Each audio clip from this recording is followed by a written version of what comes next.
एक बूढ़े भिखारी की अनोखी कहानी।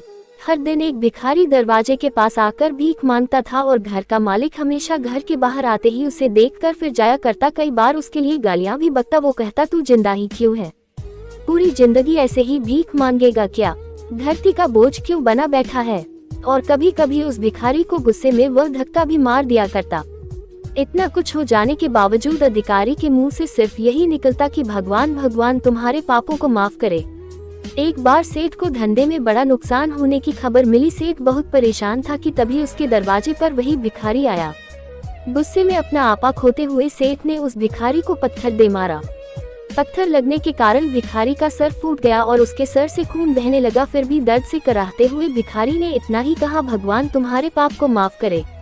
भिखारी वहां से चला गया। सेठ सोच में पड़ गए। भिखारी को पत्थर मारा, फिर भी उसने सिर्फ प्रार्थना की। सेठ का गुस्सा शांत हुआ, शेर का मन शांत हुआ। भिखारी का रहस्य जानने के लिए सेठ ने भिखारी का पीछा करना शुरू कर दिया। भिखारी जहाँ जहाँ जाता सेठ उसके पीछे जाता। सेठ ने देखा कि कोई उसको खाना देता, कोई उसको मारता, कोई अपमानित करता तो कोई गाली देता। लोग भिखारी के साथ चाहे जैसा व्यवहार करते, लेकिन भिखारी सबके लिए एक ही प्रार्थना करता, भगवान तुम्हारे पाप माफ करें। अब रात होने को आई थी। भिखारी अपने घर जाने के लिए लौटा। वो अपने घर पहुंच गया, लेकिन सेठ अब भी उसका पीछा कर ही रहा था। एक पुरानी टूटी हुई खटिया पर एक बूढ़ी औरत लेटी हुई थी, काफी कमजोर और बीमार लग रही थी। वह भिखारी की पत्नी थी। अपने पति को वापस आता देख वह खाट से उठ खड़ी हुई।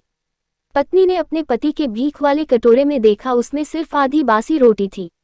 उसे देखकर वह बोली, आज बस इतना ही मिला, और हाँ, आपके सिर से खून निकल रहा है, ये चोट कैसे लगी?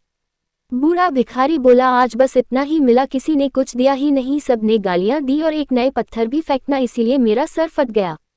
एक गहरी ठंडी सांस लेकर बूढ़ा भिखारी फिर से बोला, यह मेरे ही पापों का फल है। तुम्हें याद है कुछ सालों पहले हम कितने अमीर थे? क्या कुछ नहीं था हमारे पास? हमारे पास हर चीज जरूरत से ज्यादा थी, लेकिन हमने कभी दान नहीं किया। और उससे भी बुरा हमने उस अंधे भिखारी के साथ किया जो हमारे द्वार पर भीख मांगने आया करता था। बूढ़ी पत्नी की आंखों में आंसू आ गए। वह बोली, हाँ, हम उस बेचारे अंधे के साथ बहुत बुरा करते थे, उसका अपमान करते थे, उसे खाने के लिए रोटी की जगह कागज दिया करते, उसका मजाक उड़ाया करते और कभी कभी मारा भी करते। मैंने कभी उसको रास्ता नहीं दिखाया। एक बार मैंने उसके मुंह पर मिट्टी भी फेंकी थी और वह हमेशा दुखी होकर यही कहता कि भगवान तुम्हें तुम्हारे किए की सजा देगा, भगवान तुम्हारे पापों की सजा जरूर देगा। उसका श्राप सच हुआ और हम इस दुख भरी जिंदगी में आ गए। भिखारी बोला, हाँ, उसका श्राप सच हुआ, इसलिए मैं किसी को बददुआ नहीं देता। चाहे कोई मेरे साथ कैसा भी बर्ताव करे, मैं हमेशा उसके लिए प्रार्थना करता हूँ। मैं नहीं चाहता कि कोई भी हमारे जैसे जिंदगी का अनुभव करे, किसी को भी हमारे जैसे दुखों का सामना करना पड़े। वो नहीं जानते कि वह कितना बड़ा पाप कर रहे हैं, इसलिए अनजाने में हुए पाप की ऐसी सजा किसी को भी मिले, मैं नहीं चाहता। सेठ वहीं पर छुपकर यह सारी बातें सुन रहा था। अब उसे सब कुछ समझ में आ गया था। भिखारी और उसकी पत्नी ने वह आधी रोटी मिल बांट कर खाई और भगवान को धन्यवाद बोलकर सो गए। अगले दिन बड़ा भिखारी फिर से भीख मांगने गया। सेठ के घर के पास जाते हैं। सेठ ने पहले से गर्म रोटी या उसके लिए निकाल कर रखी थी। उसे देते हुए सेठ विनम्रता से बोला, माफ कर दीजिए बाबा, उसे बहुत बड़ी गलती हो गई। बूढ़ा भिखारी बोला, भगवान तेरा भला करे। इतना कहकर वह आगे निकल गया। इस कहानी से जो सीख लेने लायक है वह बड़ी ही सिंपल है कि आदमी चाहे किसी के बारे में बुरा कहे या भला करे, लेकिन भगवान सिर्फ कर्म के हिसाब से उसको फल देता है।